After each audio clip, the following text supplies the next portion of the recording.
Olá, uma ótima tarde para você. Começamos agora mais uma edição do Agricultura BR. Olá, seja muito bem-vindo. Hoje é sexta-feira, 5 de maio. Acompanhe os destaques de hoje. Entre os destaques de hoje, você tem as informações dos últimos levantamentos feitos pela Bolsa de Cereais de Buenos Aires para soja e milho.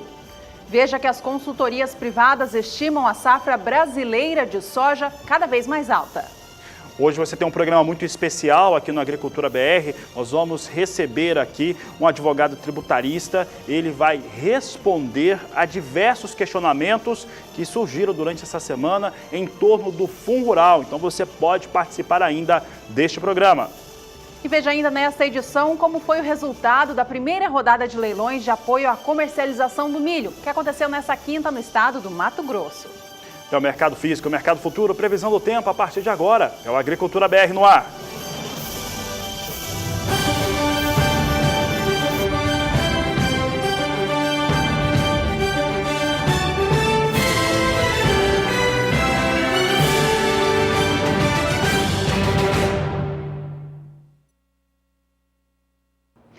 Com o clima se firmando na Argentina, os trabalhos de campo da colheita de soja e de milho avançam com boa velocidade. Nessa última semana, a colheita do milho avançou bem e atinge agora cerca de 29% de toda a área que foi plantada no país argentino. De acordo com a Bolsa de Cereais de Buenos Aires, é o rendimento médio observado por hectare que está trazendo um número para lá de positivo. Cada hectare plantado com cereal na Argentina tem rendido, em média, 147 sacas e meia. Isso faz a Bolsa de Cereais de Buenos Aires acreditar em uma safra de 37 milhões de toneladas. Ainda nesta edição, mais detalhes sobre a safra argentina de milho. E olha, hoje nessa edição do Agricultura BR, ela é especial porque nós vamos trazer a opinião e também uma conversa, expondo aqui alguns posicionamentos em torno do Fundo Rural. Portanto, nessa edição, vamos receber perguntas de produtores rurais que estão sendo feitas durante as nossas edições do Agricultura BR, a sua participação também, respondendo a essa pergunta. Está aqui na tela, ó, como a cobrança do Fundo Rural vai afetar a sua atividade. Essa é uma questão que está sendo colocada para o produtor rural. Se você tem dúvidas sobre o Fundo Rural também, a oportunidade é essa. Você pode enviar para nós, o número é o 67 99656 2266. 67 99656 2266 é o nosso número do WhatsApp. A gente está pedindo para você mandar a pergunta, a sua opinião e também colocar o seu nome e a cidade de onde você está falando. Isso é importante para que nós possamos direcionar aqui esses questionamentos hoje nesse programa especial. Ainda durante essa edição, você vai ter todas essas respostas técnicas do ponto de vista jurídico respondidas.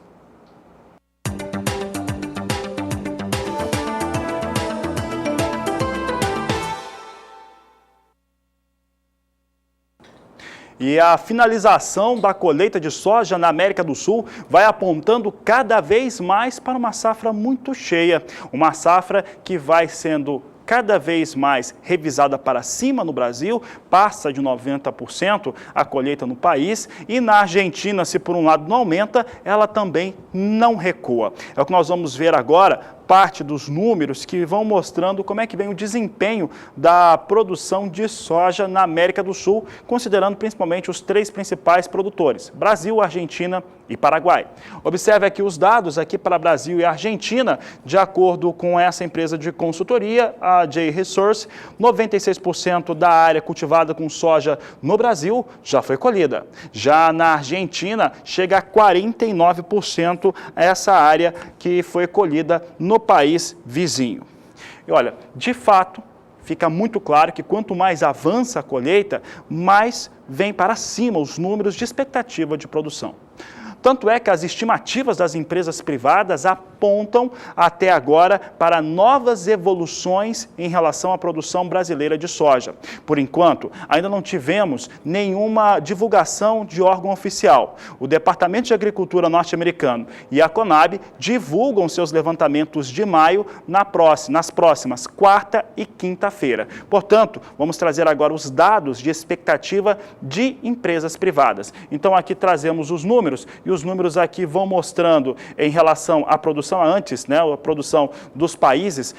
Temos aqui a Argentina, 55 milhões e 700 mil toneladas, Brasil, com 112 milhões e 120 mil toneladas, essa é a expectativa da consultoria AG Resource, Paraguai, com 10 milhões e 200 mil toneladas, toda a América do Sul aí considera a produção do Uruguai, produção da Bolívia também, tem ali em torno de 3 milhões de toneladas, vão se mostrando, apontando para 178 milhões de toneladas. Observe que essa agência já coloca a produção brasileira em 112 milhões e 120 mil toneladas e da Argentina sem muitos recuos. Além da consultoria AG Resource, outras consultorias privadas também elevam cada vez mais a sua expectativa de produção de soja do Brasil. Desde o início da safra, já se acreditava, é claro, em uma safra superior a 100 milhões de toneladas e esse número veio crescendo, ganhando força a cada mês. Vamos acompanhar na tela agora quais são as últimas estimativas de empresas de consultoria do agronegócio. A AG Resource, portanto, espera uma safra de 112 milhões 120 mil toneladas. Consultoria Safras e Mercado, 111 milhões 510 mil. E a consultoria FC Stone traz uma expectativa de 111 milhões e 800 mil toneladas. Veja que todas elas trazem um número pelo menos de 111 milhões de toneladas de soja que o Brasil vai retirar dos campos. A gente lembra você que na semana que vem há a divulgação de novos relatórios oficiais para a produção de soja do Brasil. O Departamento de Agricultura dos Estados Unidos apresenta sua nova previsão na próxima quarta-feira e a Conab na quinta. E olha, nesta sexta-feira, o Departamento de Agricultura norte-americano divulgou dados de exportadores privados que informaram vendas de soja para destinos não declarados com entrega ainda para a temporada 2016-2017. Esse tipo de levantamento, relatório sendo divulgado no meio da semana, já faz bastante tempo que nós não trazemos porque não estava tendo lá nos Estados Unidos. Observe que o volume foi de 132 mil toneladas, o destino é não declarado pelos exportadores e a entrega é na temporada 2016-2017.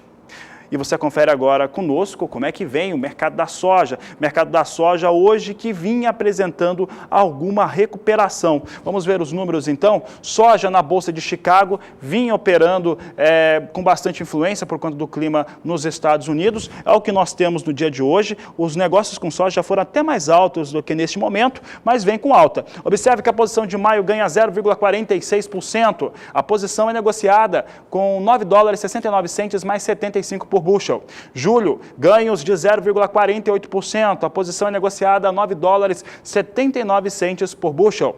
Agosto, $9,78 mais 50. Os ganhos agora vêm para 0,46%.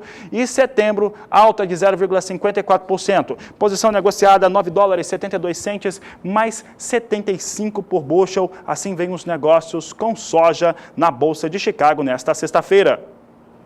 Para a gente saber como foi o balanço da semana no que diz respeito aos negócios com commodities agrícolas, a gente vai acompanhar agora uma conversa que o repórter Valdir Pacheco teve no estado do Mato Grosso com o consultor Clóvis Marques. Nesta semana, aqui na capital nacional do agronegócio, Sorriso, o comportamento do mercado foi meio calmo. E ontem, na quinta-feira, teve uma oscilação do dólar e isso aí deu uma agitada no mercado. E quem vai nos falar melhor agora é o consultor de mercado, Clóvis Marques. Ontem, com a reação do dólar, o mercado deu uma reagida, Clóvis? Sim, as commodities, por se tratarem de negociações sempre em dólar, quando oscila o dólar positivamente, normalmente tem um reflexo nas negociações, nos preços. E isso aí faz com que apareçam novos negócios, né? E esse período é um período de muita oferta de produto no mercado, né? Nós estamos vivendo agora um período com bastante ofertas por conta que não tantos negócios tiveram do ano passado para esse e a nossa safra foi muito grande e não foi totalmente fechado, ou estamos atrasados em um pouco de negócios. O atraso nessa comercialização da soja pode impactar no problema de armazenamento, né? Sim, isso já vamos verificar isso e logo uma vez que vai começar a colheita em breve aqui, e nós temos os armazéns aí com muito soja ainda não negociada. Isso aí vai causar um transtorno e possivelmente veremos aí milho a céu aberto, novamente aqui na região. Agora, mais por conta do soja não ter sido negociado ou atrasado ou por conta de preços, fica maior ainda a briga entre espaço entre soja e milho. Ok, Clóvis, muito obrigado pela sua participação. Acabei de conversar com o Clóvis Marques, consultor de mercado de commodities. Valdir Pacheco para o SBA. E a gente fala por aqui agora sobre a safra de grãos na Argentina. O país vizinho enfrentou no mês de abril um novo período de muita chuva que acabou atrapalhando aquele grão que ainda não estava colhido, como o da soja, por exemplo. Essa situação fez cair o rendimento das lavouras em relação ao que se tinha observado até o período anterior. A Bolsa de Cereais de Buenos Aires divulgou os novos dados de rendimento médio por lá. Veja conosco na sua tela. Cada hectare plantado com soja na Argentina está rendendo em cerca de 57 sacas. O volume que foi colhido até agora alcança 30 milhões e 600 mil toneladas. Esse volume todo é equivalente a 49% de toda a área que foi plantada. 49%, portanto, já foi colhida e resulta nesse volume aí. A expectativa de produção para o país segue em 56 milhões e meio de toneladas. A Argentina, como a gente falava, passou, portanto, por esse período chuvoso, mas agora o clima tem ficado mais seco, favorecendo as atividades de campo. A Nadiara conta pra gente agora se essa condição continua assim por bastante tempo. Olá, Nadiara, boa tarde. Olá, boa tarde a todos que nos assistem. O mês de abril foi marcado por chuvas fortes em algumas áreas produtoras de soja da Argentina. Em alguns momentos, o excesso de chuva trouxe até inundações e provocou paralisações nas atividades de colheita. Agora, para os próximos dias, tem previsão de mais chuva forte e isso pode complicar a finalização da colheita da soja, especialmente nas áreas do centro e norte argentino. Para esses próximos 5 dias, pode chover em torno de 50 milímetros, especialmente nas regiões mais próximas à fronteira com o Paraguai e com o sul do Brasil. Nas áreas mais ao sul, a previsão é de pancadas muito isoladas e com baixos acumulados. Especialmente na região de Buenos Aires e La Pampa, a previsão é de pouca chuva nesses próximos 5 dias e as atividades no campo devem avançar bem. A partir do dia 10, agora do mês de maio, ainda vai chover forte aqui sobre as áreas de fronteira com o Uruguai, sul do Brasil e Paraguai, mas em boa parte das áreas produtoras aqui do centro e sul da Argentina, a previsão é de pouca chuva. Ocorrem algumas pancadas isoladas e alternadas com períodos maiores de tempo seco, então isso não atrapalha tanto as atividades de colheita. Daqui a pouco eu volto com mais informações do tempo aqui para o Brasil. Até já!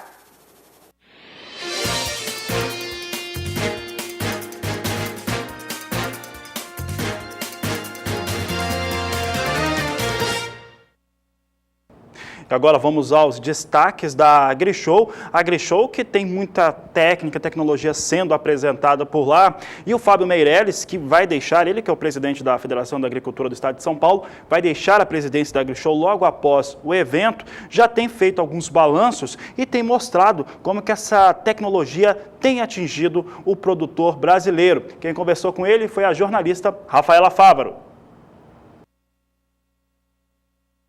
Doutor Fábio, o que a gente viu muito aqui na AgriShow esse ano também foram as startups, essas empresas novas de tecnologia, que são empresas pequenas, mas que trazem um ganho muito grande. Qual que é a importância de inserir elas na AgriShow, que é uma empresa que traz tecnologias, mas de empresas muito grandes, né? Por quanto? Hoje, se você analisar, o sistema econômico mudou muito. Hoje nós temos gigantescas máquinas que funcionam nas nossas atividades. Tratores fabulosos que você só vai encontrar acima do que nós vimos aqui no Brasil, só se for num país como os Estados Unidos. Então, avançou também o sistema dos nossos usos. E nós temos que usar hoje todo um material muito forte, muito técnico e com muita rapidez de atendimento, para não frustrar a capacidade de você abrir áreas que estão fechadas para plantar uma nova cultura no campo agropastoril e não alcançar o mercado daquele próximo ano de plantio e de colheita. Então, esse gigantismo de máquinas e mesmo o interesse do pequeno produtor, porque também existe a evolução nas máquinas de menor porte, que funcionam tecnicamente e com maior rapidez. O avanço da agroindústria no campo primário do setor agrícola é uma coisa fantástica em termos do Brasil. Se você tivesse vindo aqui o ano passado, outros anos anteriormente, você jamais viria essas máquinas gigantescas, esses tratores fenomenais, todos eles com uma evolução técnica que diminui até custo e faz um trabalho mais técnico, mais perfeito no aprimoramento da terra para plantio. Você sabia que o BNDES é um dos maiores financiadores de crédito rural do país? Visite o estande do banco na AgriShow, do dia 1º ao dia 5 de maio, e descubra o financiamento perfeito para atender às suas necessidades. Você também pode baixar o aplicativo BNDES Agro e simular o seu financiamento quando quiser. BNDES, o Banco Nacional do Desenvolvimento. Tá, e você confere os destaques da AgriShow ainda durante toda a nossa programação aqui do Agricultura BR e nos demais programas da grade do Canal do Boi, mas na próxima semana nós vamos fazer alguns especiais trazendo os levantamentos, as informações do que aconteceu na AgriShow e também na Exposebu deste ano, Exposebu, aliás, que encerra amanhã. Esta edição do Agricultura BR é especial porque já, ao vivo, aqui no estúdio do programa, acontece uma conversa com pessoas ligadas ao setor do agronegócio do Brasil, em especial um advogado tributarista, para falar sobre o FUNRural. O Agricultura BR quer saber a sua opinião e a sua dúvida sobre este assunto, então responda para a gente a tempo antes desse momento começar. Queremos saber como a cobrança do FUNRural vai afetar a sua atividade produtor. Mande para a gente através do aplicativo WhatsApp pelo número 67996562266. O FUNRural é tema de debate daqui a pouquinho aqui no Agricultura BR. Mande para a gente também a dúvida que você tiver sobre este assunto. Não deixe de colocar o seu nome e também a cidade de onde você está falando. Participe. Nós já temos participações de telespectadores do Brasil inteiro e é muito importante esclarecer essas dúvidas. Há propostas que estão sendo apresentadas, em especial pelo senador Ronaldo Caiado. Você que não viu, vai ter a oportunidade de ter acesso a essas informações. Então participe conosco, o telefone está na tela. E o Agricultura BR vai agora para um rápido intervalo comercial. A gente se despede deste intervalo mostrando imagens da AgriShow 2017, feira que acontece durante essa semana até essa sexta-feira em Ribeirão Preto, São Paulo.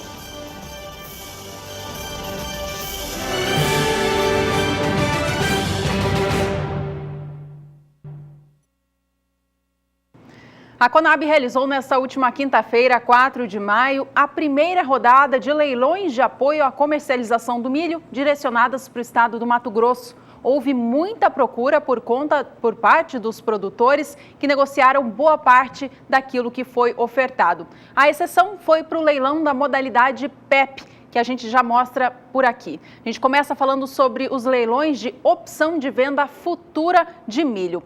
Em relação a essa negociação, 100% foi comercializado. A Conab colocou à disposição 7.400 contratos que quem arrematou teve direito de vender ao governo até o dia 11 de setembro o seu produto no valor de R$ 17,87 a saca. Essa modalidade de leilão aqui garante, portanto, quem arremata esse leilão, esse direito de garantir a venda do seu produto por um valor já estabelecido para entrega futura. Esse leilão traz, portanto, a data limite até o dia 11 de setembro. Outro leilão que também teve uma ótima adesão foi o leilão PEPRO, Prêmio Equalizador pago ao produtor rural, aquele que dá ao produtor rural que se dispõe a vender o seu produto conforme está escrito no edital, um valor a mais até que ele complemente o preço mínimo estabelecido pelo governo federal para a saca. Em relação ao leilão PEPRO, foram disponibilizadas, portanto, 200 mil toneladas do produto e 82% dele foi negociado. Isso equivale a 164.100 toneladas. Já o leilão de modalidade PEP, que é aquele que paga a quem compra o prêmio, compra o milho conforme está escrito no edital, esse teve adesão baixa. Em relação a essa modalidade, também foram ofertadas 200 mil toneladas do cereal e pouco mais de 10% foi comercializado. Esse arrematante, ele garante um prêmio a mais caso ele pague pelo menos o valor mínimo pela produção que ele compra, que é de R$ 16,50, valor esse estipulado pelo governo federal. Um próximo leilão, uma próxima rodada de leilões de apoio à comercialização do milho já está prevista. Vai acontecer no dia 11 de maio. Atenção, produtores. Veja que em relação ao leilão de opção de venda, serão colocados à disposição novamente 7.400 contratos. Em relação ao leilão PEPRO, serão 500 mil toneladas disponibilizadas e ao leilão PEP, 300 mil. Mais detalhes sobre estes leilões você encontra nos editais no site da Conab. E ainda falando de milho, vamos falar agora um pouco a respeito dos valores praticados no país. E nós temos tido um registro de pelo menos 7 dias, até 10 dias seguidos, no qual o valor do milho alcançou uma estabilidade. Essa estabilidade acontece no momento, tem valores que não estão cedendo, em alguns estados nos últimos 15 dias seguidos, sequentes, tem até alta para alguns estados, mas é importante lembrar que o impacto ainda da segunda safra vai vir ao ser colhida. Por enquanto, temos estabilidade para o valor do milho sem quedas. Vamos mostrar agora um estado que é um grande consumidor, o estado de Santa Catarina, que tem elevação para os valores do preço pago pela saca de milho. Observe aqui conosco como é que vem esses preços para o cereal. Nós temos aqui o preço para o cereal no dia 20 de abril, estava em R$ 25,50 a saca, valor que se repetia no dia 24, no dia 28 alcançou o valor de R$ 26 por saca, no dia 3 de maio, já nessa semana, recuou a R$ 25,50, mas recuperou o piso nesse dia 5, vindo para R$ 26 a saca. Portanto, ligeira alta, 50 centavos de alta, portanto, para o milho em Santa Catarina, ou 1,96% de elevação para o período analisado. No estado gaúcho também há essa certa estabilidade com certa elevação nos preços do milho no acumulado das últimas 2 semanas. Cada saca de 60 quilos do cereal hoje recebe 50 centavos a mais na comparação com 15 dias. Vamos acompanhar o mercado gaúcho em destaque então? Veja que no dia 20 de abril o valor médio da saca do milho era de R$ 24. Patamar se manteve assim até o início dessa semana, terça-feira, dia 3, quando nesta sexta-feira, dia 5 de maio, os valores registraram elevação, vindo para R$ 24,50 a saca. A alta, portanto, em 15 dias passa um pouquinho de 2%, equivale a 50 centavos. Agora, as informações são do estado do Paraná, o segundo maior produtor de milho do país, também tem registro de elevação para o intervalo que está sendo mostrado aqui no Agricultura BR. Veja conosco aqui, nós temos no dia 20 de abril o valor de R$ 23 a saca, que é o valor que nós começamos aqui os dados relacionados ao Paraná. No dia 24 do último mês subia para R$ 23,50, esse valor se repetia no dia 28 e entrou o mês de maio também a R$ 23,50. Nesse dia 5 já ganha um pouco, vem para R$ 24 a saca de 60 quilos, é um ganho nos últimos 15 dias corridos de R$ 1, com uma alta de 4,35% para o valor médio da saca de 60 quilos do milho no estado do Paraná. E as regiões produtoras de milho na segunda safra, na região centro-sul do país, têm recebido bons volumes de chuva nos últimos dias, garantindo a umidade do solo para essas lavouras. Vamos saber agora com a Nadiara como que está, então, a condição de água no solo e qual a previsão do tempo para os próximos dias. As chuvas que ocorreram no decorrer do mês de abril garantiram bons níveis de umidade no solo na maior parte das áreas produtoras de milho segunda safra, especialmente do sul do Brasil, de São Paulo, Mato Grosso do Sul, até partes do Triângulo Mineiro, sul de Goiás e também áreas produtoras de Mato Grosso. Como é normal desta época do ano, a chuva já vem reduzindo de intensidade sobre o interior do sudeste e do centro-oeste, por isso algumas áreas pontuais ainda apresentam menor índice de umidade no solo. Agora, para os próximos dias, a tendência é de tempo mais seco no interior do Brasil, isso inclui boa parte aqui do centro-oeste e também do sudeste, e apenas algumas áreas produtoras de Minas Gerais é que devem receber pancadas, mas de forma ainda bem isolada e com baixo acumulado. Mesmo assim, a tendência é que ainda os bons níveis de umidade no solo garantam um bom desenvolvimento das lavouras de milho. Sobre o sul do Brasil, vai voltar a chover no início da próxima semana, só que estão previstos maiores volumes de água apenas para o Rio Grande do Sul. Na fronteira oeste do estado, o volume de água pode ultrapassar 30 milímetros até pelo menos o dia 9 agora do mês de maio. No segundo período, entre os dias 10 e 14, a chuva se espalha um pouco mais pelo centro-sul do país, mas ainda assim o maior índice de chuva deve ser registrado no Rio Grande do Sul. O volume de água pode ultrapassar 70 milímetros em 5 dias. No Paraná, chove de forma mais generalizada, com volume que chega até 30 milímetros no oeste paranaense, e no interior de São Paulo, Mato Grosso do Sul e oeste mato-grossense ocorrem algumas pancadas, mas muito isoladas e com baixos acumulados. Nas demais áreas produtoras aqui do centro-oeste e do sudeste, a previsão é de tempo seco, assim também como em boa parte do interior nordestino. No terceiro período, que vai do dia 15 até o dia 19 de maio, a chuva se espalha sobre grande parte das áreas produtoras. São esperados baixos volumes de água, especialmente aqui no interior do sudeste e do centro-oeste, mas ainda assim é uma chuva que mantém o nível alto de umidade naquelas áreas que já estão mais encharcadas. Daqui a pouco eu volto com mais informações do tempo. Até já!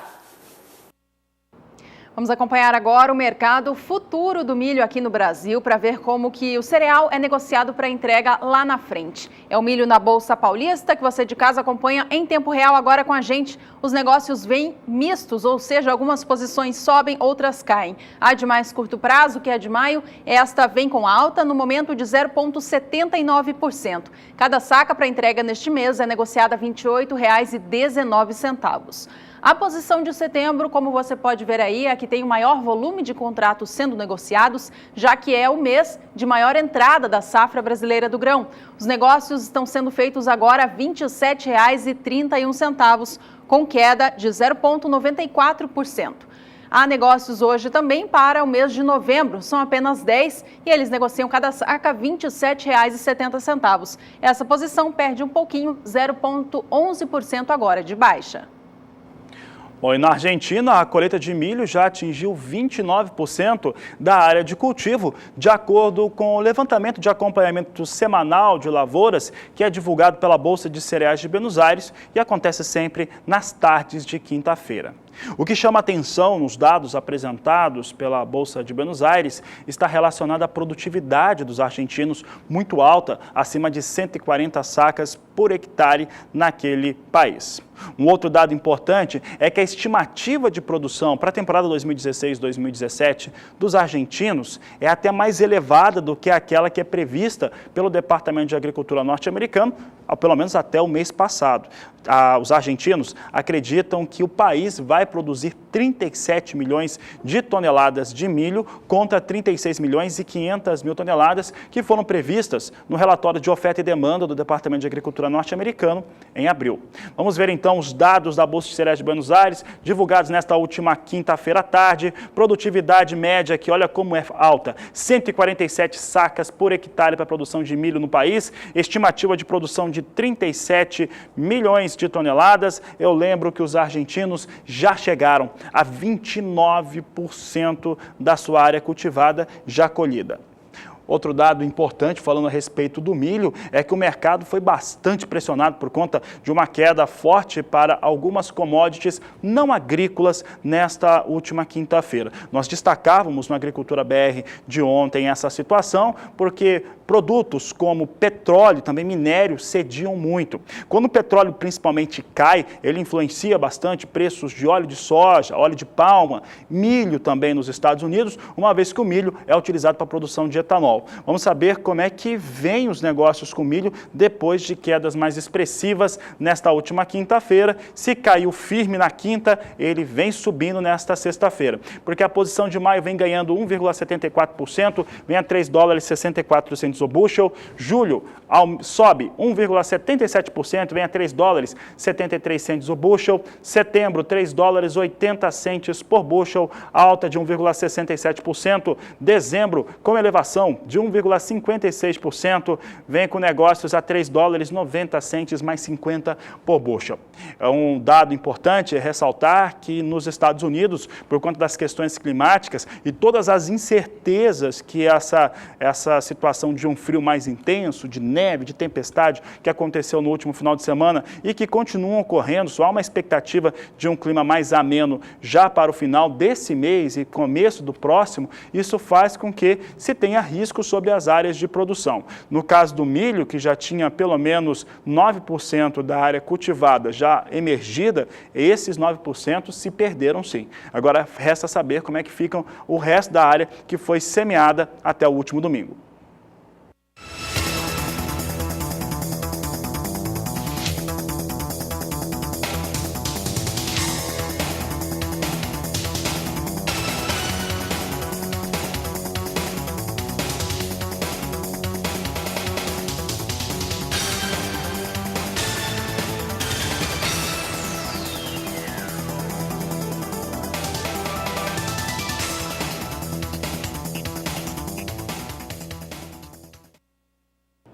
Dentro de alguns minutos, o Agricultura BR recebe ao vivo aqui no estúdio especialistas para comentar sobre o Fundo Rural e os desdobramentos em volta da cobrança do fundo, que trouxe muita dúvida e alerta ao setor rural do país. Para você participar desse momento com a gente, mande o seu comentário, o que você considera, o que você acha sobre a cobrança do fundo e também as suas dúvidas. Teremos aqui ao vivo com a gente um advogado tributarista para tirar todas essas perguntas e colocar elas ao vivo para você. Responda para a gente como a cobrança do Fundo Rural vai afetar a sua atividade. Tem dúvidas sobre o assunto? Mande pelo aplicativo WhatsApp. O número está na tela, 679-9656-2266. É já aqui no Agricultura BR. E o país não para, segue com a sua forte produção em todas as regiões do país, independente de questões como essa, como o Fundo Rural. No caso de pequenos produtores, eles têm atuado muito fortemente, principalmente na região nordeste do país. E o estado do Sergipe, por exemplo, é o terceiro maior produtor de batata doce do país. É o que vai nos mostrar agora o colaborador do Agricultura BR, o agrônomo Gleiton Medeiros. Amigos do canal do Boi e todos do Sistema SBA, estamos hoje aqui mais uma vez em Itabaiana, Sergipe. Hoje, dia 5 de maio de 2017, visitando aqui algumas propriedades dessa região com grande produtividade de batata doce e de uma forte agricultura familiar. Aqui no vídeo, o Júnior, que é produtor rural também, um jovem produtor, levando sempre a informação que o homem do campo precisa se atualizar e buscar outras novas alternativas de produção. Como vocês podem ver, é uma área de agricultura familiar. Aqui vocês estão vendo uma produção de inhame, ao lado batata doce, mais o fundo, outras culturas. Uma produção diversificada que garante renda durante o ano a todos esses guerreiros produtores de alimentos aqui do estado de Sergipe. Então, como vocês podem ver, somos o terceiro maior produtor de batata do Brasil e estamos em busca de trabalhar mais novas tecnologias para aumentar nossa produtividade em campo. Vamos em frente. A ANAC, Agência Nacional de Aviação Civil, aprovou nesta semana o uso de drones na agricultura. O drone é um equipamento de veículo aéreo não tripulado que possui uma câmara acoplada e é pilotado através de um controle remoto. Na agricultura, ele atua sobrevoando áreas de produção para apontar focos de pragas, déficit hídrico, falta de nutrientes, entre outros problemas, em locais da lavoura onde o produtor não consegue acessar com facilidade. A norma que regulamentou o uso do equipamento nesta semana foi publicada no Diário Oficial da União e tem como objetivo garantir a segurança das pessoas que estiverem próximas ao aparelho. Sobre o uso de drones na agricultura de precisão, você encontra mais detalhes no portal da Embrapa. E começou nesta última segunda-feira e segue até hoje, até o final da tarde, até às 18 horas, a AgriShow 2017.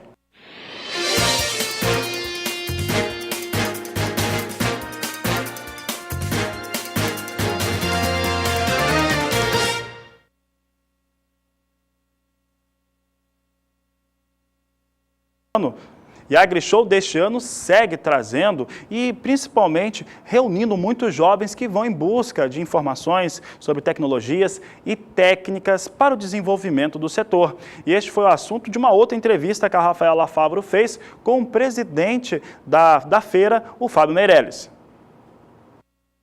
Doutor Fábio, a gente vê aqui no no estande da FAESP Senar uma movimentação muito grande de jovens, justamente por conta do sistema Senar. Qual que é a importância de trazer esses jovens aqui para a AgriShow e também de todo o sistema como um todo? As atividades agro-pastoril dos países têm um avanço em toda a sua dimensão, quer dizer, não apenas plantar, transformar, aprimorar, comercializar, exportar, conquistar novos mercados. Então, todo um setor como esse exige uma mão de obra permanente e qualificada. Ora, isto eleva o princípio de aprimorar a mão de obra da juventude, desde a sua mais tenra idade, nos conhecimentos técnicos e naqueles conhecimentos que atendem toda uma vasta de necessidades que tem o sistema agrícola.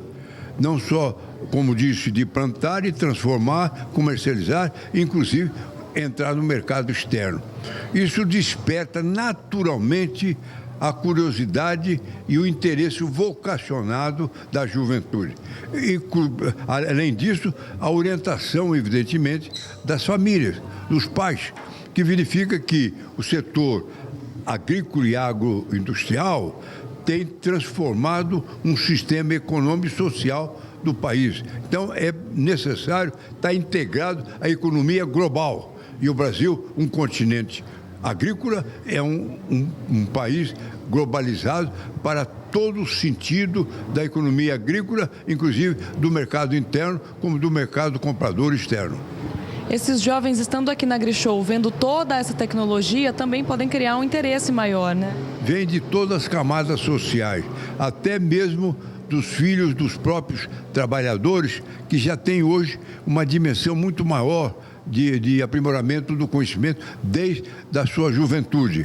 No passado, nós não tínhamos a extensão que temos hoje de escolas técnicas aprimoradas dentro de vários assuntos ligados ao setor agropastoril. Hoje nós temos uma extensão muito grande e temos também um conhecimento extraordinário internacional daquilo que pode se fazer na comercialização e na participação de toda uma sociedade mais jovem. Você sabia que o BNDES é um dos maiores financiadores de crédito rural do país? Visite o estande do banco na AgriShow, do dia 1º ao dia 5 de maio, e descubra o financiamento perfeito para atender às suas necessidades. Você também pode baixar o aplicativo BNDES Agro e simular o seu financiamento quando quiser. BNDES, o Banco Nacional do Desenvolvimento. E boas técnicas para melhores resultados no campo são importantes para o desenvolvimento.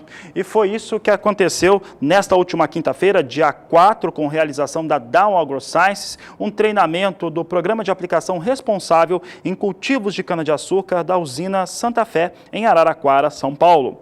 Um dos projetos de boas práticas agrícolas, o programa foi desenvolvido com o objetivo de promover a responsabilidade, qualidade e segurança durante a aplicação de defensivos nessas áreas de cana-de-açúcar. O objetivo da ação é melhorar a eficiência tecnológica da aplicação por meio da correta manutenção e calibração dos pulverizadores no campo, da escolha criteriosa do tamanho de gotas, do volume de aplicação e da verificação das condições climáticas no momento da aplicação. São situações importantes para serem observadas pelo produtor rural, pelo aplicador principalmente, que garantem um melhor aproveitamento, um resultado melhor evidente na lavoura de cana-de-açúcar, principalmente segurança para quem aplica esses defensivos.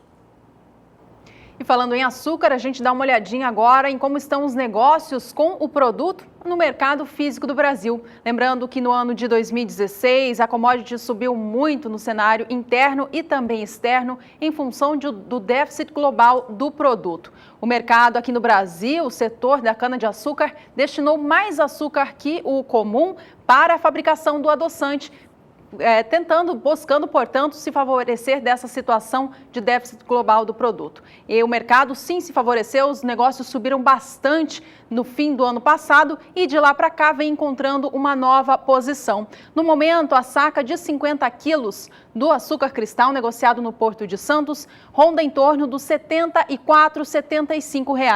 Nesta última quinta-feira, 4 de maio, a cotação ficou em R$ 74,87.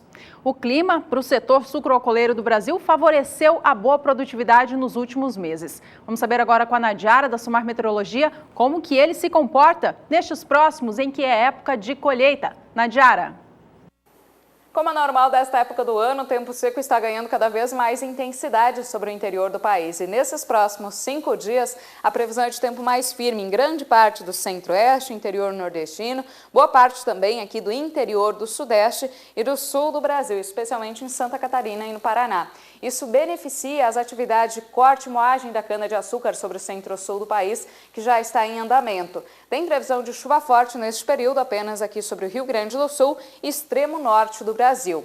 No decorrer do segundo período, entre os dias 10 e 14 do mês de maio, a chuva se espalha um pouco mais aqui pela região sul, São Paulo e áreas produtoras de Mato Grosso do Sul. Só que os maiores volumes de água, a ponto de atrapalhar atividades no campo, devem ocorrer apenas entre o interior gaúcho e o oeste paranaense. Nas áreas produtoras de São Paulo e Mato Grosso do Sul, a chuva será muito isolada e não deve comprometer as atividades de corte e moagem da cana-de-açúcar.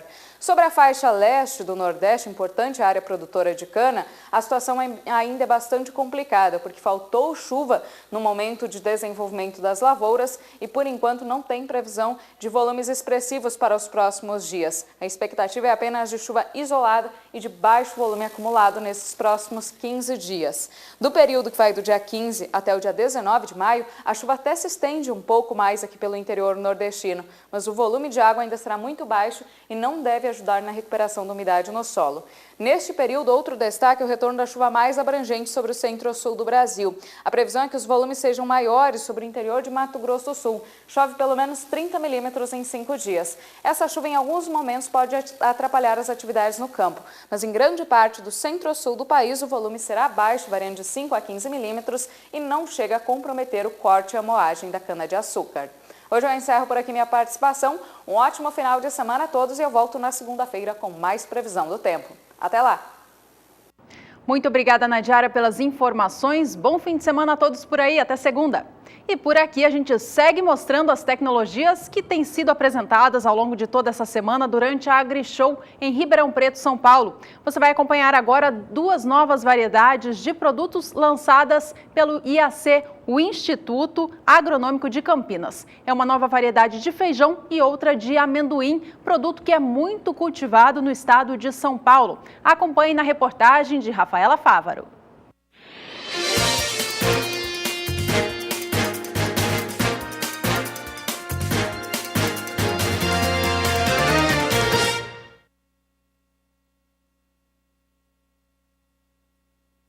O IAC, Instituto Agronômico de Campinas, que faz parte da Secretaria de Agricultura do Estado de São Paulo, trouxe para a AgriShow lançamentos que podem melhorar a renda do produtor rural. Nós fizemos esse trabalho e conseguimos desenvolver o IAC Nuance, que é o tipo cranberry, conhecido muito na Europeia, Canadá e Estados Unidos. Também pega uma parte dos países aqui da América do Sul. E o Pinto Beans, para atender um mercado praticamente americano, com nichos também na Europa. Geralmente são feijões que têm um preço mais previsível. O estado de São Paulo é responsável por 90% da produção nacional de amendoim. As cultivares do IAC têm uma produtividade em torno de 6 mil quilos por hectare. Na AgriShow, o Instituto lança uma nova variedade com benefícios para o produtor, a indústria e o consumidor final. A IAC OL5, ela tem uma certa resistência a doenças e ela tem o ciclo dela vai até no máximo 130 dias. Para a indústria, aumenta a durabilidade dele. Para o consumidor existe uma certa vantagem, porque o alto oleico, ele também está associado com qualidades nutricionais. E o Agricultura BR vai agora para um rápido intervalo comercial e faz um convite muito especial a você para continuar conosco assim que a gente voltar ao ar para debater o tema FunRural. No próximo bloco, nós vamos receber aqui um consultor de agronegócios e um advogado tributarista para tirar todas as dúvidas sobre esse fundo que voltou a ser cobrado de acordo com a última medida adotada pelo Supremo Tribunal Federal. Já já a gente traz todos esses detalhes. E você que quer participar do programa, falar a sua opinião sobre o assunto, mandar a sua dúvida, envie para a gente através de uma mensagem pelo aplicativo WhatsApp. O número está aí na tela, 67996562266. Já já voltamos com o tema FunRural. A gente encerra este bloco com imagens direto da Expo Zebu, que acontece em Uberaba, Minas Gerais. Agricultura BR, voltamos já.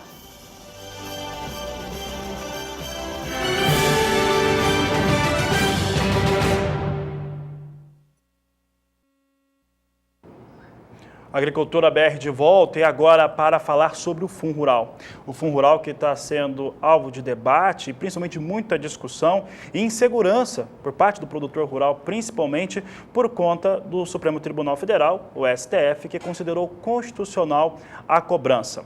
Nesta última terça-feira, uma audiência pública no Senado brasileiro teve a organização da Frente Parlamentar Agropecuária e a participação de mais de 1.000 produtores rurais que estiveram em Brasília, no Distrito Federal, para reclamar e principalmente se posicionar em torno dessa questão. Para falar a respeito deste assunto, nós recebemos aqui em nossos estúdios, vamos falar sobre o assunto, responder perguntas de telespectadores principalmente.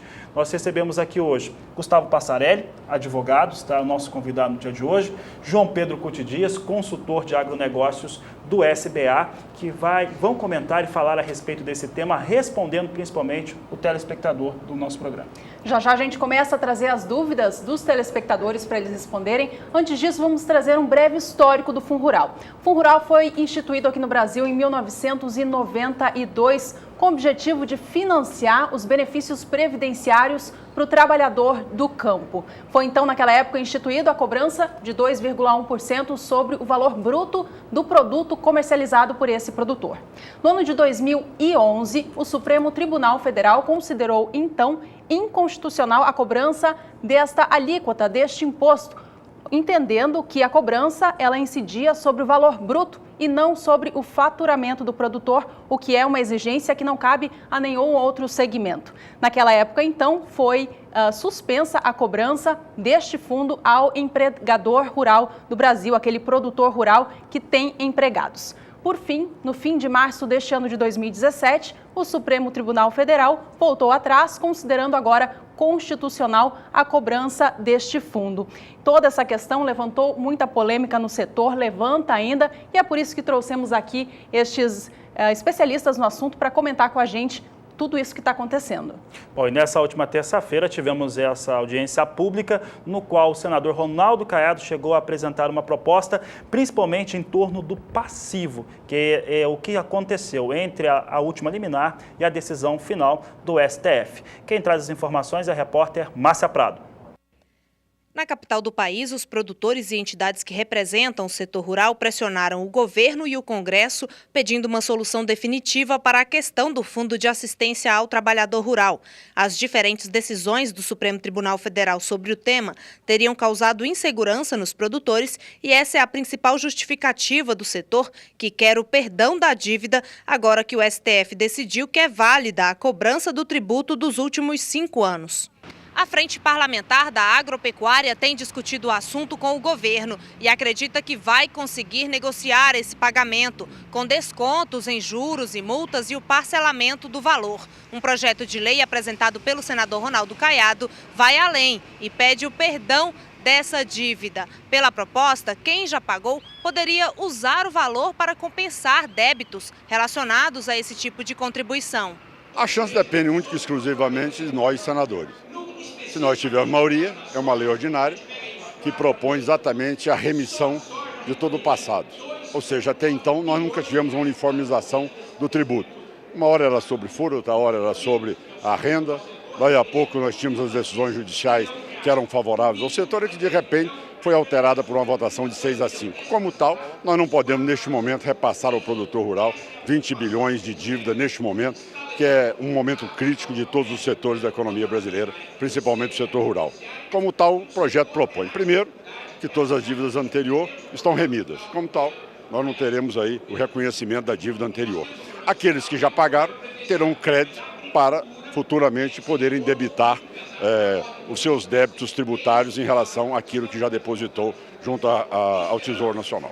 A tramitação do projeto de lei começou pela Comissão de Assuntos Econômicos do Senado, onde pode receber emendas, que são aquelas sugestões de mudanças no texto, até a próxima quarta-feira. Márcia Prado para o SBA.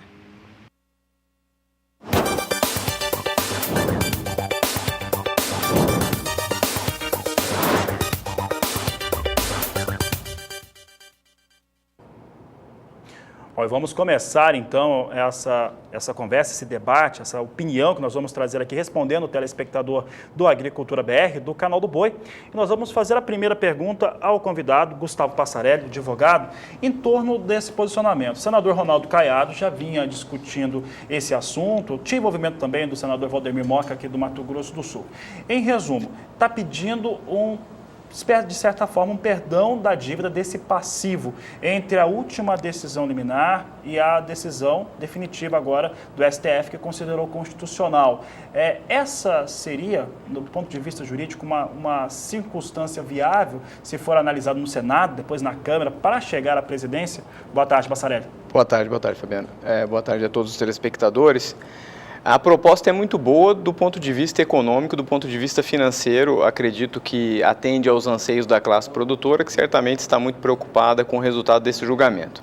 Todavia, do ponto de vista jurídico, exclusivamente jurídico, eu vejo algumas dificuldades, que obviamente são transponíveis, sobretudo do ponto de vista político, mas existem dificuldades com relação a essa renúncia de receita, que seria a consequência prática desse perdão que se pretende. Do ponto de vista financeiro e econômico, não tenho dúvida de que seria uma grande solução, até para minimizar os efeitos da insegurança jurídica dessa decisão que foi proferida pelo Supremo, tendo em vista que ele vinha decidindo antes pela inconstitucionalidade e agora reverteu o posicionamento. Mas não há dúvida que, embora econômica e financeiramente muito interessante a medida, ela encontra dificuldades jurídicas por força da renúncia fiscal e de uma eventual situação de responsabilidade fiscal que pode decorrer de uma medida dessa natureza. Ela pode ter a sua legalidade questionada. Então, resumindo, tem ainda alguma possibilidade de negociação com o Supremo Tribunal Federal a respeito dessa medida? O que acontece, na verdade, é que essa medida proposta pelo senador Caiado é uma medida legislativa. Ele propõe, através de alguma medida legislativa, conseguir a remissão desses valores que ficaram durante o período de discussão das demandas judiciais. Com relação ao Supremo Tribunal Federal, e acho que esse é um momento importante para já se esclarecer essa situação, é muito importante que, até para que se evitem especulações desnecessárias, que se aguarde a publicação do acórdão. É óbvio que nós já sabemos que o Supremo reconheceu a constitucionalidade do tributo, precisamos saber em que extensão e em que medida esse julgamento foi proferido e só realmente com a publicação do acórdão que isso é possível. O Supremo pode modular os efeitos desse julgamento. O que significa modular os efeitos? Como esse caso foi julgado na modalidade de repercussão geral, ou seja, aquilo que se joga para todos os demais recursos em andamento pelo país, o Supremo muitas das vezes modula os efeitos desse julgamento, ou seja, estabelece de que maneira que esta decisão produzirá efeitos para casos em andamento, para casos ainda não ajuizados, para casos já ajuizados com sentenças proferidas, enfim. Nós precisamos avaliar se o Supremo vai se manifestar nesse sentido e como se manifestará. E aí sim, eventualmente, saber se haverá algum efeito prático mais específico para a incidência do tributo. Bom, vou aproveitar o João Pedro Cotidias está aqui conosco, é consultor de agronegócios aqui do SBA. João Pedro, isso foi falado durante a audiência pública desta última terça-feira. Que caso? Foi a própria CNA que falou, a CNA tentou defender a sua posição de apoiar a cobrança do Fundo Rural. Ela já tinha passado esse ponto de vista e foi discutido isso na terça-feira, da qual, que se tivesse uma renúncia, né, uma suspensão da cobrança do passivo e também daquilo que poderia vir, teria cobranças de tributação de outras maneiras sobre o produtor rural. Isso é o que normalmente pode ocorrer e como que isso implicaria na vida do produtor rural, João? Olha, Fabiano, Juliana, a grande questão é o seguinte, o setor rural não aguenta tanta carga tributária. No resto do mundo, os demais países, o setor rural recebe subsídio, nós recebemos impostos. E nos demais países, você paga imposto, mas retorna para a sociedade em infraestrutura, em saúde, educação. Aqui no Brasil, não. Aqui no Brasil vai para outros lugares que não para isso. Então, onerar mais uma vez. E outra coisa, trazer 5, 6 anos para trás para cobrar isso aqui, vai deixar muita gente numa situação difícil, porque, bom, hoje ninguém sabe qual é o passivo disso, quem tem que pagar e qual é o valor a ser pago. Então, nesse momento, parece que há um bode na sala, colocaram um bode na sala que é o Fundo Rural e especialmente o passado do Fundo Rural. Talvez agora o governo, para negociar, para tirar o bode da sala, ele quer negociar daqui para frente. Daqui para frente, infelizmente, vai ter que ter esse ônus sobre a Previdência, já que você tem que pagar. O déficit da Previdência é uma coisa assustadora hoje no Brasil, e a rural também. Agora, tem que ser um valor justo, um valor que seja passível de ser pago. Quando você pega a renda bruta, todo aquele investimento que você teve para melhorar a tecnologia, aumentar a produtividade, você vai pagar mais ainda imposto em cima disso. E tem alguns setores, inclusive esse foi um grande problema da CNA, que se manifestou de cara a favor, sem avaliar o problema. Quando você compara o que paga uma pessoa jurídica e o que vai pagar uma pessoa física, em algumas culturas é muito grande a diferença. Soja é 70%, 80%. A Farsul fez isso lá no Rio Grande do Sul, um trabalho sobre isso. E uma outra cultura praticamente seria melhor pagar sobre a renda bruta, mas na grande maioria o aumento é muito grande. A pecuária de corte, você pega uma pecuária de corte brasileira, que a produtividade é 2 a 3 arroba por hectare, você botar mais 2,3, você tira a condição de sobrevivência de muita gente. Então, sobre esse aspecto, um setor que é responsável pelo brutal superávit da balança comercial brasileira, um setor que está investindo, ao contrário das demais setores da economia que estão com o freio de mão puxado, um setor que coloca alimento na mesa de todos nós brasileiros e que gera excedente para exportação, que gera emprego, de uma hora para outra ser penalizado, é um contrassenso que está acontecendo. E aí perde-se muito a competitividade. Bom, nós recebemos aqui, João, recebemos o Gustavo, participações do telespectador, que pode continuar enviando, está na tela, está aparecendo aí o número do WhatsApp, então você pode mandar sua pergunta sobre o Fundo Rural. Nós vamos colocar agora na tela algumas dessas participações, né, tentar trazer o máximo de respostas possíveis. Então eu pedi para a nossa produção, pode lançar aqui na tela, nós temos aqui uma das participações, e aqui é a Rosália Pereira, ela é de Rondônia, e ela disse o seguinte: eu acho um absurdo esse Fundo Rural, onde vamos parar com o tamanho aumento, o que será de nós, agricultores, se isso vigorar mesmo. O João acabou de responder essa situação, que é realmente calamitosa sobre o aspecto financeiro. A minha opinião é que já pagamos tantos impostos com compras de minerais e medicamentos para o gado. Já não chega de tantos impostos. Que ela colocando no posicionamento realmente é algo que preocupa o produtor. Pode passar para o próximo, produção, por favor, colocando já a próxima participação, e essa é do estado de Tocantins. É a Ângela Luciane Lazeri, Santa Rosa do Tocantins, mandou para a gente. Ela comentou o seguinte: Fabiano, sou contra o Fundo Rural, já pagamos tanto imposto? Será que o governo não tem consideração com quem sustenta o mundo? Meu esposo esteve em Brasília junto com outros produtores aqui do Tocantins. A Ângela comentando então sobre a participação do seu esposo e de outros produtores lá do Tocantins. A gente está mostrando fotos agora que ela nos mandou, enviadas pelo seu marido, durante esse evento, esse protesto em Brasília, que começou na última quarta-feira, durante a audiência pública. Gustavo, falando a respeito dessa possível cobrança do Fundo Rural, produtor rural, que vamos colocar a condição que ainda não tem a publicação do acórdão, mas produtor rural que tiver a decisão, que vai ter o passivo, vai ter a cobrança a partir de agora, e principalmente essa situação que ficou, o não pagamento, enseja uma espécie de negativação. Nesse caso, não tem acesso a crédito. Por exemplo, ao Plano Agrícola Pecuário, que será lançado, o Plano Agrícola 2017-2018. Há alguma defesa do ponto de vista jurídico, caso alguém venha a enfrentar uma situação como essa? Bom, é necessário primeiro conseguir identificar as diferentes situações em que esses produtores eventualmente se encontrem. Porque na verdade você vai ter produtores que têm ações ajuizadas e que fizeram depósito em juízo, Produtores que têm ações ajuizadas e por força de liminares conseguidas deixaram de fazer depósito, deixaram de recolher. Produtores que não recolheram e também não ajuizaram ações. Enfim, são inúmeras situações. E aí depende também do tipo de comercialização que foi feita durante esse período das ações. Por quê? O produtor rural, via de regra, é considerado como substituído tributário, ou seja, existe uma empresa com a qual ele negocia a sua produção que é a responsável por fazer esse recolhimento. Todas as vezes em que a lei cria a figura da substituição tributária, o que ocorre, na verdade, é a transferência da responsabilidade de arrecadação do Estado, arrecadação direta, do Estado para uma determinada pessoa jurídica, para um determinado grupo de pessoas jurídicas ou algum segmento econômico, e na medida em que esse segmento se torna responsável pelo recolhimento do tributo, ele passa a ser o responsável pelo tributo em si. Vale dizer que o produtor rural, via de regra, no momento em que fez as comercializações com frigoríficos ou com empresas comercializadoras de grãos e que entregou essa produção, essas empresas é que tinham a responsabilidade fiscal, a responsabilidade jurídica de fazer a retenção e posteriormente o repasse ao fisco.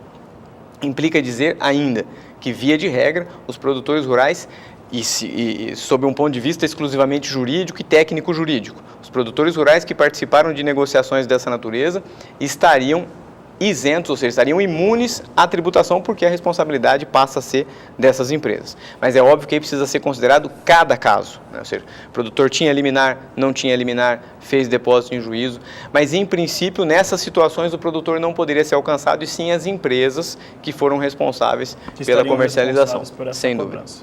Bom, nós temos várias dúvidas chegando aqui para o Agricultura BR, para vocês responderem. A gente vai rodar agora uma pergunta que veio de um produtor rural que está participando da Expo Zebu em Minas Gerais. Veja na tela. Estou muito preocupado com essa cobrança do Fundo Rural, mas muito mais com o retroativo. Conversando com os amigos esses dias, nós sentimos que se cobrar o retroativo, tem que sobrar pelo menos um dinheirinho para comprar coisas inchadas para a gente mudar de profissão, porque não vai sobrar nada, não vamos dar conta. O senhor tem uma pergunta a fazer para os advogados? Eu queria ver se isso é legítimo, que cobrar o Fundo Rural. Aqui no Brasil muda as regras todo dia, mas se pode cobrar esse retroativo, se era isento, de repente cobra o retroativo. Está aí a opinião e também a pergunta do José Humberto Vilela Martins, participando lá da Expo Zebu em Uberaba. Gustavo. Pois bem, essa pergunta dele reflete uma preocupação que é da classe mesmo, que é essa grande dúvida com relação a esse período em que se deixou de recolher, a esse período em que essas ações tramitaram. E isso demonstra muito bem o cenário de insegurança jurídica que se criou, né? Você bem mencionou no começo da sua manifestação do primeiro julgado do Supremo em que reconheceu-se a inconstitucionalidade do Fundo Rural, que foi no julgado daquele frigorífico chamado Mata Boi, e isso foi no segundo semestre, se eu não me engano, de 2008, e naquele momento foram ajuizadas várias ações por parte de produtores, cooperativas, enfim, empresas, e nós experimentamos inúmeros cenários desde então, cenários em que já de plano se reconhecia a inconstitucionalidade, depois mudando-se o entendimento, sobretudo nos tribunais de segunda instância, depois o Supremo vindo a se manifestar que mesmo essa lei de 2001, que agora foi declarada constitucional, era inconstitucional, então isso gerou uma grande insegurança. Todavia, respondendo à pergunta do produtor, é muito importante considerar o seguinte: um tributo só deixa de ser exigível se houver uma decisão judicial que assim o reconheça, ou se, e ainda que seja uma decisão liminar, ou se o depósito da contribuição estiver sendo feito em juízo. Se o depósito estiver sendo feito em juízo, a posterior declaração de legalidade ou constitucionalidade da cobrança não traz prejuízo ao produtor porque os valores foram depositados. Se o produtor deixa de depositar com base em uma liminar e essa liminar venha a ser revogada lá na frente, a consequência é de que os efeitos dessa revogação são retroativos. E por via de consequência, infelizmente, nós podemos responder que é possível sim essa cobrança do retroativo do ponto de vista jurídico. Só gostaria de fazer uma observação. Nesse momento está sendo descontado. Ontem eu falava com um pecuarista que vendeu novilhas, descontaram R$40 por novilha, em média, referente ao Fundo Rural. O pecuarista deve ter uma preocupação também de ter uma garantia que reteve o dinheiro pagou esse imposto, daqui para frente vai pagar, recolher esse imposto. Caso contrário, eu acho que ele não ficaria também corresponsável? Então, na verdade, assim, como eu mencionei há pouco, via de regra, quando se tem a substituição tributária, quando o produtor entrega a produção, é da empresa que adquire o dever de fazer a retenção, destacar e repassar.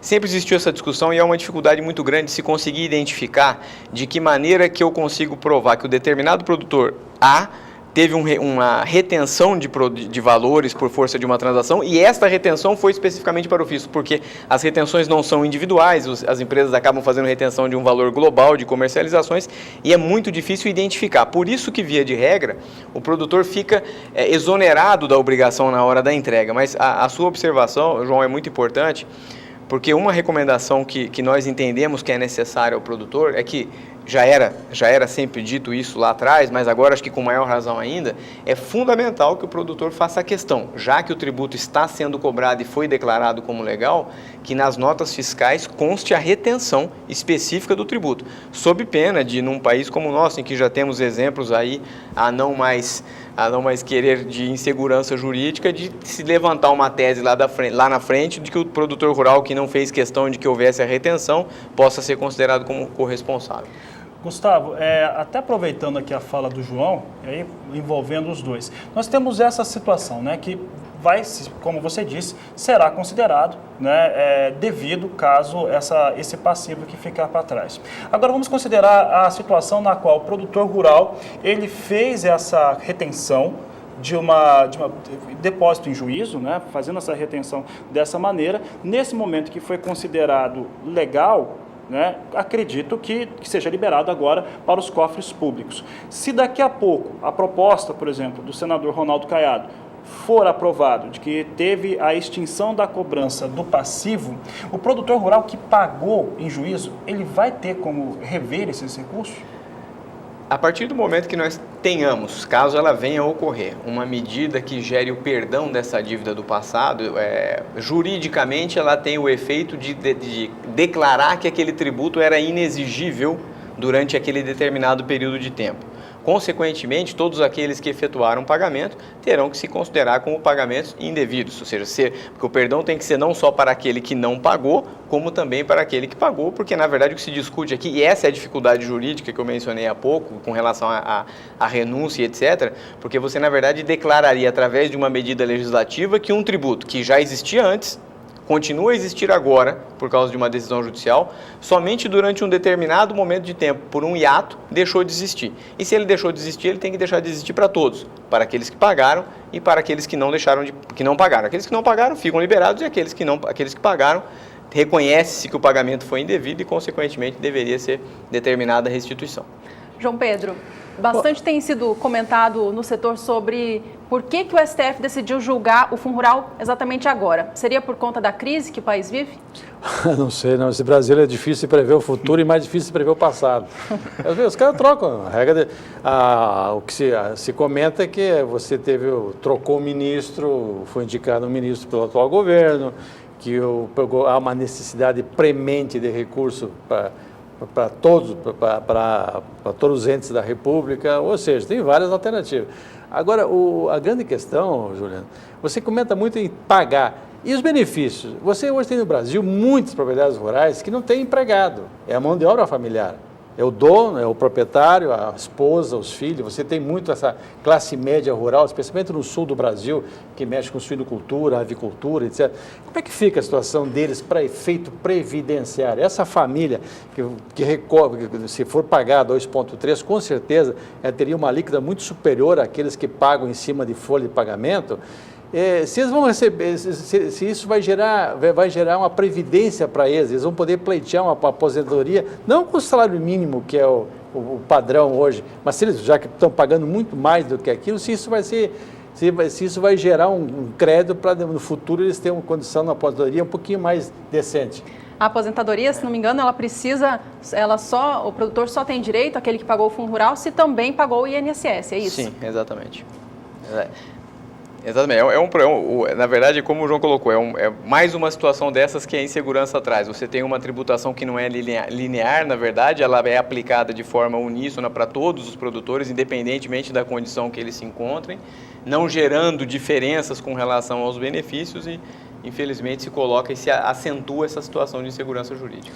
E talvez, nesse caso, uma alternativa seria a opção, né, dele recolher ou sobre a folha de pagamento, os 23%, que é referente ao empregador, mais se ele tem empregado, mais os 10% que ele vai descontar do empregado, ou ele optar por isso, ou optar pelo pagamento sobre a renda bruta dele. Só que, aparentemente, o governo só insiste, no caso da pessoa física, só cobrar em cima dos 2,3% em cima da renda bruta. Exato. Vamos trazer então aqui mais participações aqui dos telespectadores. Eu lembro que na abertura da Expo Zebu, no último sábado, o ministro da Agricultura, Blairo Maggi, falava em sua declaração de abertura mesmo da feira, de que o Fundo Rural poderia, olha, a frase é forte, poderia quebrar o produtor rural brasileiro. Vamos trazer aqui algumas participações. Aqui é o Renato José Ribeiro, de Nova Andradina, Mato Grosso do Sul. Será que realmente os frigoríficos estão recolhendo o Fundo Rural? Pelo que nós ouvimos, voltaram a recolher. O João acabou de falar aqui que teve gente já tendo situação retida. Ele diz o seguinte: sou pecuarista e vendi vaca gorda a R$ 118 por arroba.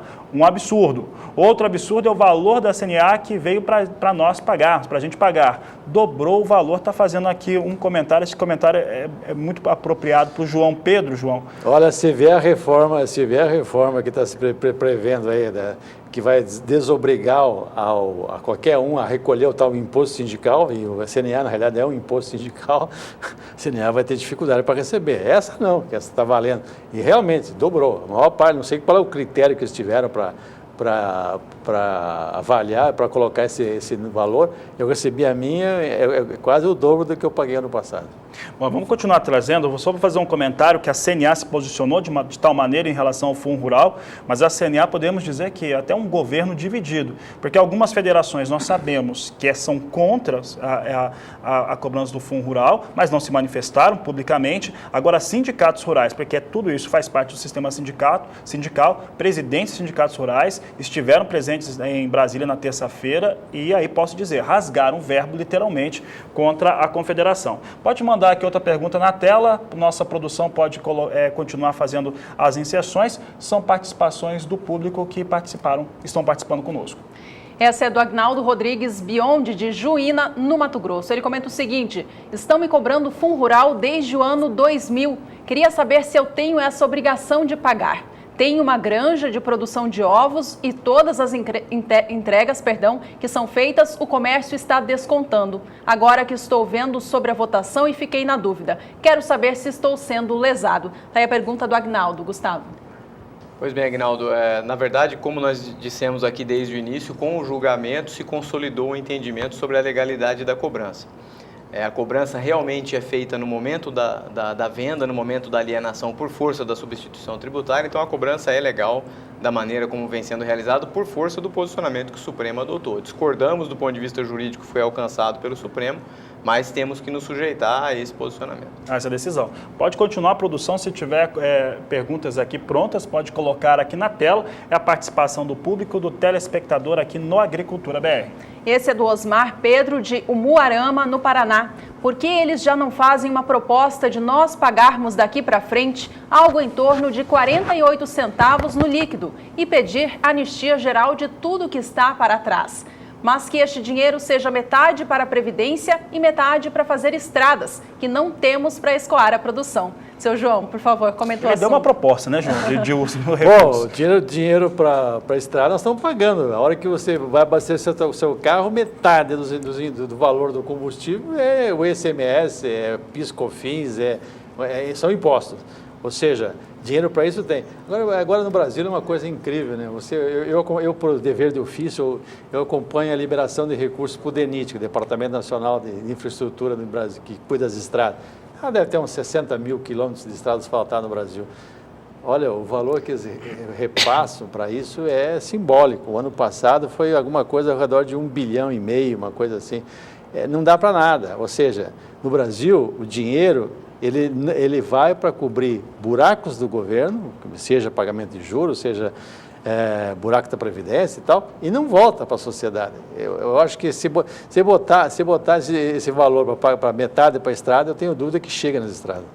Bom, vamos aqui, já está encerrando o horário do programa, inclusive, mas vamos fazer a última pergunta, que é essa para o telespectador. Eu quero agradecer a participação de todos. Evidentemente não havia como exibir todos os comentários e perguntas de telespectador, mas nós vamos tentar abordar isso nas outras edições dos nossos programas aqui do Agricultura BR. Mas vou fazer uma última pergunta para o Gustavo Passarelli. Gustavo, em relação a esse produtor rural. O produtor rural, ele está, sim, de certo modo, amedrontado, preocupado com uma taxação, no momento em que nós temos as commodities agrícolas com valores internacionais, globais, mais baixos, uma remuneração baixa no Brasil, seja por conta do câmbio, seja também por conta de uma produção muito eficiente do país, que deu um resultado muito maior. Para esse produtor rural que está vendo esse fundo rural como uma ameaça à sua atividade, qual seria o conselho que você daria a ele? Bom, acho que esse é um momento em que se precisa ter muita cautela, sobretudo porque nós estamos diante, como eu disse no início da minha primeira fala de hoje, diante de um cenário de inúmeras posições distintas dos produtores. Então, nós temos produtores em maior ou em menor risco, dependendo do tipo de transações comerciais que fizeram. É frustrante do ponto de vista jurídico, depois de tantos anos de ações judiciais discutindo o fundo rural, entendermos ou termos de aceitar esse posicionamento do Supremo que declarou a constitucionalidade. Eu, particularmente, desde o ano de 2001, já tinha ações ajuizadas e vinha discutindo a inconstitucionalidade do tributo.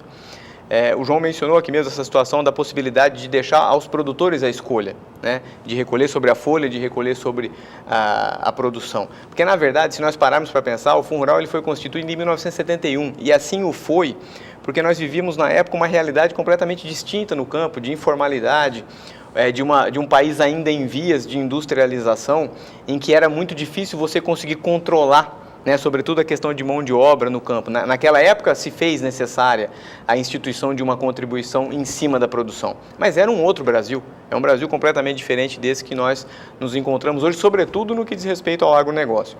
Então é muito frustrante entender que um tributo que foi instituído com uma situação prevista para 1971, quase em 2020, nós ainda nos encontremos na mesma situação e mais do que isso, com um julgamento como esse que reconheceu a constitucionalidade do tributo. Importante até mencionar que não foi um julgamento unânime, houve dissenso dentro do Supremo, muito embora, por causa da repercussão geral, agora isso produz efeito para todos os processos em andamento. Então eu acredito, Fabiano, que não é momento de se buscar alternativas milagrosas, porque efetivamente elas não existem.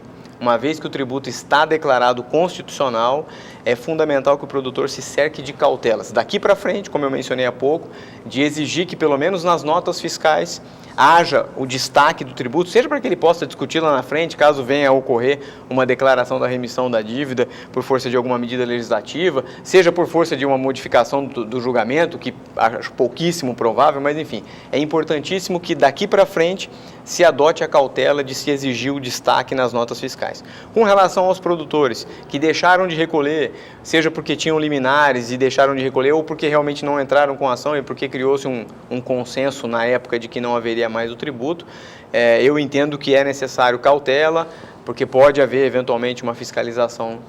O próprio João colocou aqui, nós temos uma situação de demanda por recurso por parte da União muito grande, a crise, né, está colocada, e quando se está em crise se buscam e se lembram sempre de alternativas para se levantar recursos, e a fiscalização é uma dessas. Então, eu acredito que para aqueles que não recolheram, talvez um provisionamento, algum contingenciamento para que se possa buscar, de repente, um parcelamento. Tem se discutido aí a criação de um refis, aí, bastante significativo para essa questão do passado, caso não seja declarada a remissão, mas seriam esses os caminhos.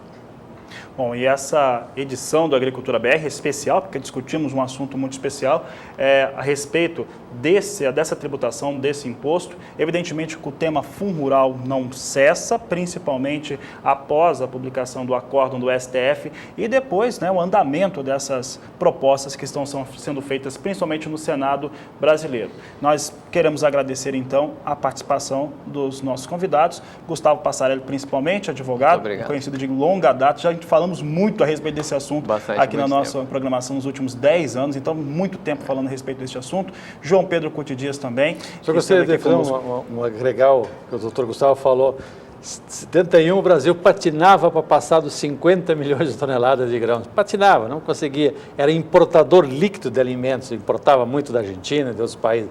Hoje, em 2017, nós estamos produzindo 220 milhões, mais de 4 vezes mais, e somos a grande esperança, não só para o Brasil, mas para o mundo de fornecer alimentos. Aí o pessoal bota uma pedra no processo, bota mais custo no processo sem haver o devido retorno. É complicado, viu, Fabiano?